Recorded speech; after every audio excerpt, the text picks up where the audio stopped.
As a small business marketing consultant and one of the founders of Enji, a lot of small business owners are curious to hear my feedback about their marketing.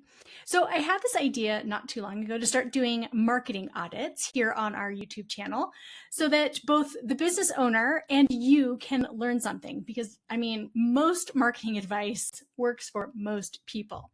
So today I am going to be doing a marketing audit for one of the amazing wedding planners in the Enji community, O'Neill Events. And she asked me to audit the homepage of her website and her Instagram account. So I'm going to take a look at what's working well with their marketing, what could use a little love, and give some simple ideas that you and she can start making moves on right away.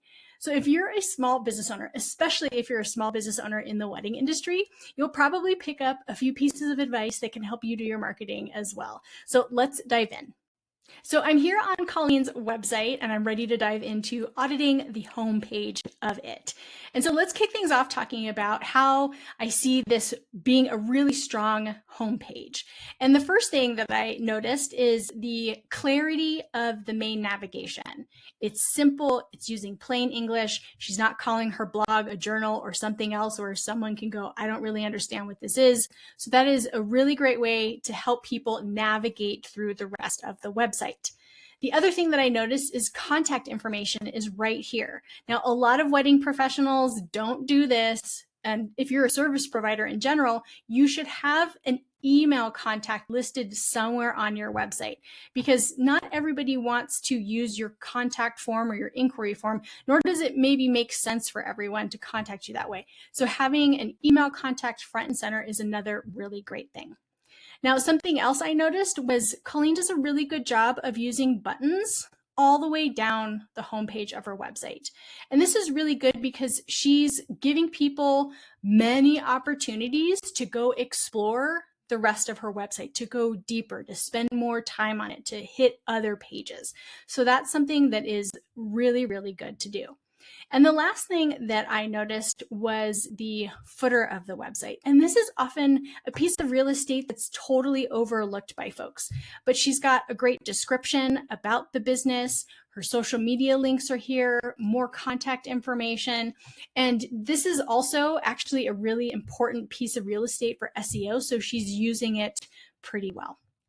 Okay, so let's get to the constructive feedback for Colleen. And also a lot of what I'm going to be talking about today absolutely will apply to you. So again, whether or not you are a wedding planner or just a service provider, or you're just a small business owner with a website, I'm pretty dang sure that there's going to be a piece of advice here that you can go, oh, I need to go do that. So the first thing that I wanted to talk about is the first impression that the homepage makes. And when we're talking about this first impression, we're talking about the visuals and the copy.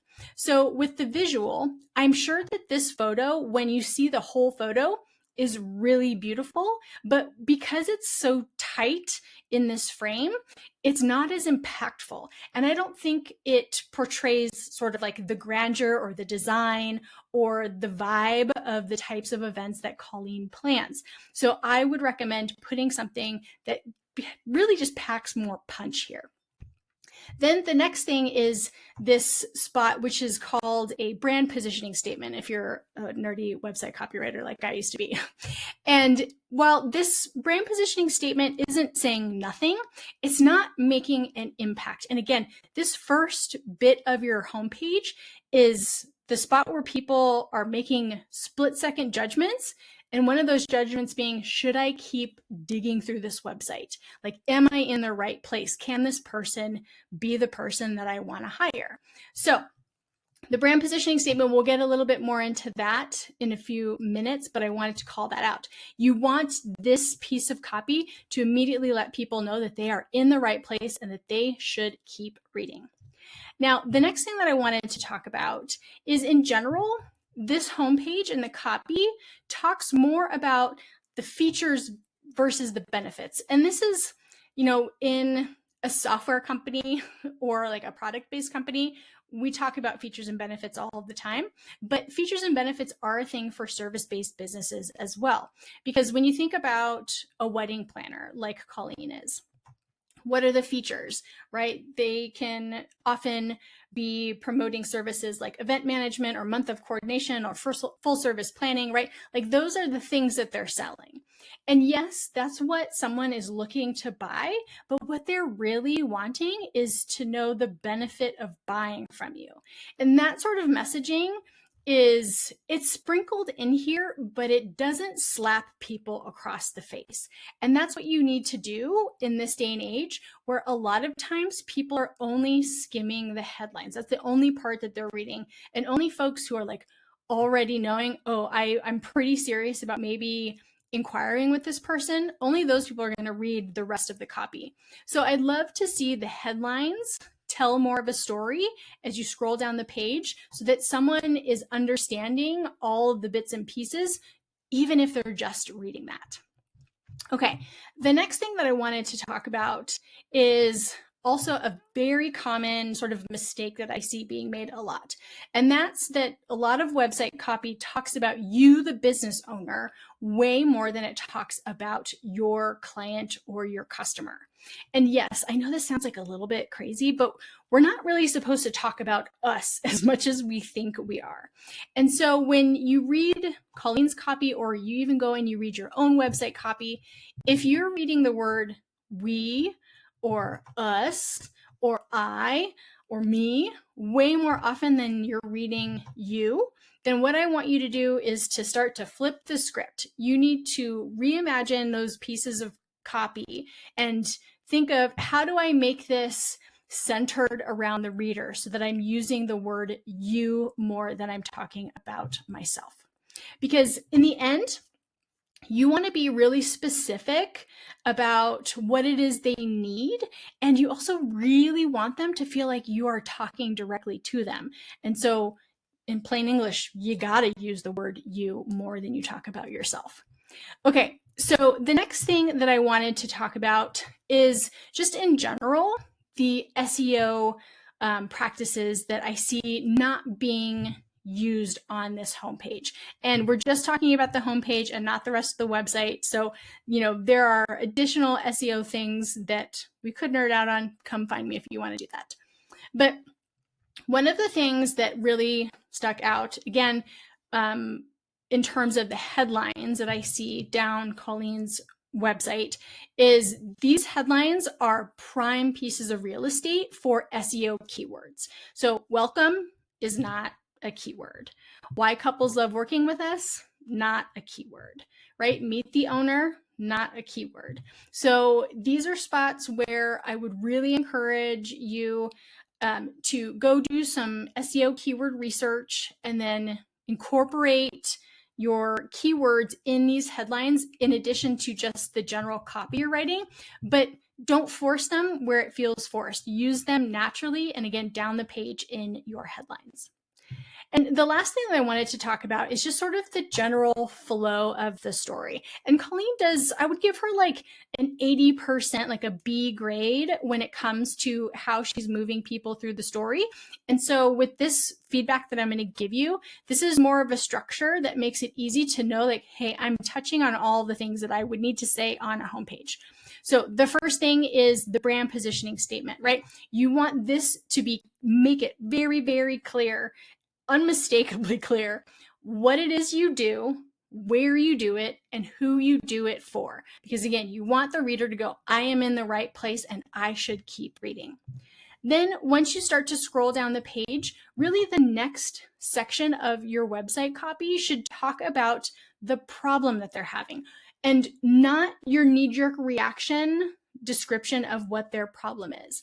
And for an example, when it comes to professionals in the wedding industry, a lot of folks will tell me, oh, well, their problem is like they've never gotten married before, so they've never planned a wedding. And that's the problem that they're experiencing. Not the actual problem. I want you to think of what, like, deep down inside, are they really worried about, right? Like, what keeps them up at night? What are they really trying to achieve with their wedding? And how do you play into that?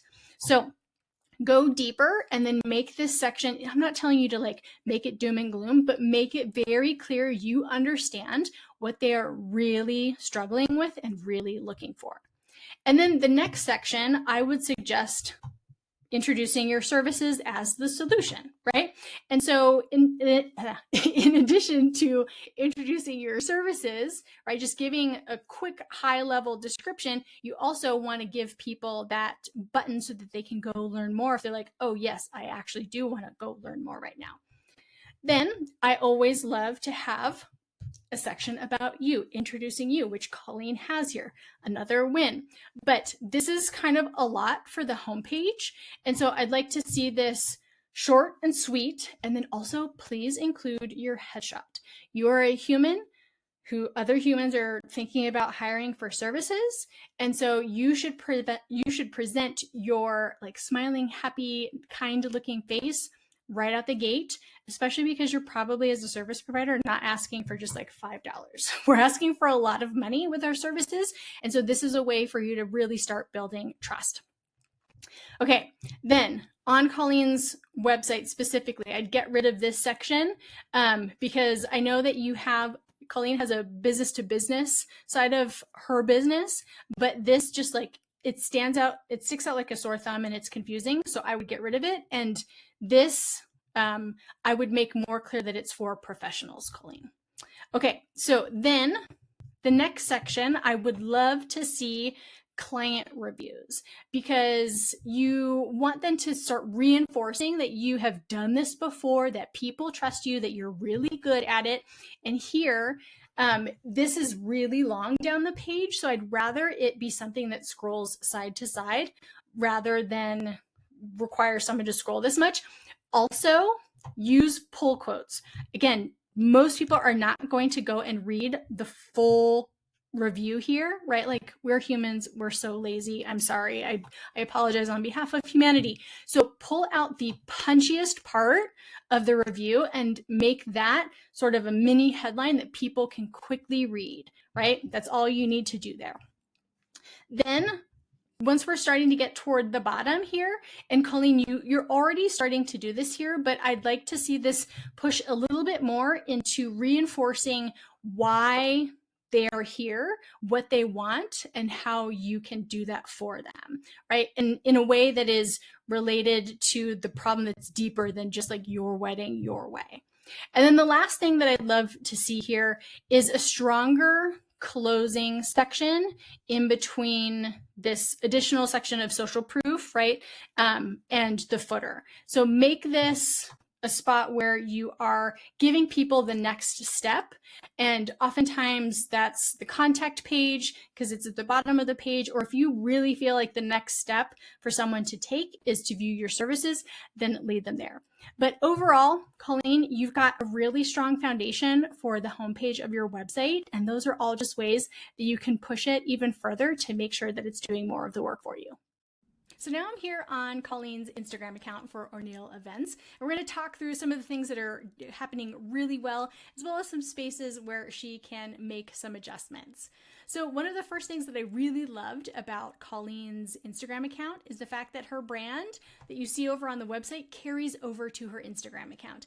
And this is something that some business owners just totally overlook. And so their website feels very different from their Instagram account. And then it kind of starts to look and feel like two different businesses, but that's not the case here. So that's a huge win. The other thing that I love is the fact that Colleen is showing her face. And this is something that so many small business owners are hesitant to do for reasons that I understand. But when you are a service-based business, you are the product. You are the thing that you are selling. And so it's important for people to know who you are, what you look like, what you sound like, right? In order to really get to know, like, and trust you, which is a part of the bigger picture of what you're trying to do with your marketing. Okay, so let's dive into the audit part of looking at Colleen's Instagram account. And the first thing that I want to point out is this spot where she's got her name. It's the name field in your settings. And this is prime real estate for helping Instagram understand what it is you do, right? Beyond just what your name is, because your Instagram handle likely is your name. So what I would add here, Colleen, in front of O'Neill Events is something like DC Wedding Planner and then the straight up bar and then O'Neill Events. Because the DC Wedding Planner is going to help Instagram understand what it is you do and where. It's basically an SEO keyword, and SEO is now very much officially a part of what we're trying to do here on Instagram. So that's the first thing that I'd love to see you update. The next thing is just in the rest of your bio. And again, sort of like the feedback I gave you about your brand positioning on your website, it's not bad. It doesn't say nothing, but we can push things to make it even better. So when you're looking at your Instagram bio, there are some components that you want to make sure that it's communicating. The first thing is after, your sort of keyword and name in this line, once you get into it, you want to make sure right at the gate, you're talking about the benefit of what it is you do and having that be the first line. Then after that, you want to talk about who you serve. And so, let's actually take a half beat back. Like the benefit that you're sort of putting out here is that, someone's going to get elegant and stress-free wedding. But you want to say something that's more impactful. Remember, we talked about getting like deeper into the problem of what someone's looking for. I'd love to see that here. So then back to the who are you talking for? Who are you talking to and who do you serve, right? You've got busy pros and inclusive couples. Now, I would say get rid of this, the busy pros part, because that's not the first impression that you want to make about like who it is you serve. And also, I didn't really see any content going down your feed that was specifically for other wedding professionals, like the B2B arm of your business. So again, it's kind of confusing, so I'd get rid of it here. And then inclusive couples, that says something, but also doesn't make it totally clear. So I would clarify who it is you serve. Then in the next line, you want to have sort of a piece that reinforces your expertise, right? Why are you here? Why are you someone they should consider hiring? And so for you, talking about the fact you've been doing this for 15 years, right? You are not a rookie. And that's going to calm a lot of nerves. So I would include that in the next line. And then lastly, the last line should really be about what it is you want them to do next, right? What's the call to action? Do you want them to go visit your website? Do you have a freebie to get someone on an email list? Is there a specific pinned post that you want them to see, right? Like make it clear what the next step is so that they will be more likely to go and take it. Okay, now we're getting into your saved story highlights, which are great. And I love that you have simple names for each one of them. But what I would like to see is these things get updated. Like this one, it looks like maybe you started it and then you got busy and you forgot. So there's nothing there. So I would add something there.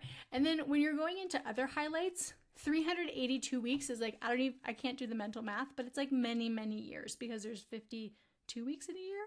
Please don't come at me if I got the number wrong.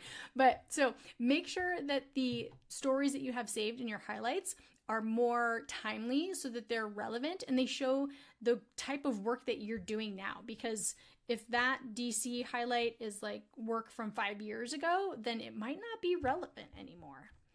Okay, so the next thing that, actually I forgot to mention that I love this, the fact that you've got some pinned posts, and that again, you're introducing who you are, and then the next one is what you do. And so what I'd love to see as the third pinned post is something with a roundup of testimonials to, again, be like a piece of social proof to calm some nerves and let people know, hey, people trust me, I have done this before, I can do it again because I have happy couples that are saying that I did a really great job. And then in general, when it comes to your captions, now I really, again, loved that you're not just being lazy with all of your captions, said with all the love, because I see that a lot in the wedding industry. You're definitely putting effort into your captions. But what I love to see is you put the hook first. So like you've kind of, this is a good example because you totally buried the lead here where you want someone to vote for you for this award. And it's like someone has to read all this stuff before they get to it. So I would make that sort of the hook, the headline, the first thing that people are going to consume when they're reading your caption. And then just in general, making sure that you're doing that kind of stuff over and over and over again. Don't bury the lead. Don't bury the hook. Say something that's going to keep people reading. And then the last bit of advice that I had for you here, and I can scroll down a little bit, is just skip the holiday posts. These stand out on your feed like a sore thumb. Also, this sort of stuff, like use a cover image or create your own sort of on-brand graphic. But as much as we love celebrating some of these holidays like Juneteenth and Memorial Day, they just don't fit in your feed. And also they don't really add any sort of value here. So overall, Colleen, you're doing a great job with your Instagram account. And those are just some of the ways that you can make it better. But I hope that overall, both you, Colleen, and whoever it is that's watching this have got some notes about how you can push both your homepage on your website and your Instagram account to make sure that you're getting the most out of them. And if you have any questions as you sit down to make some of these changes in your own places on the internet, you can drop your comments on in the comments of this video, or you can reach out on my Instagram account, which is ENJI_CO.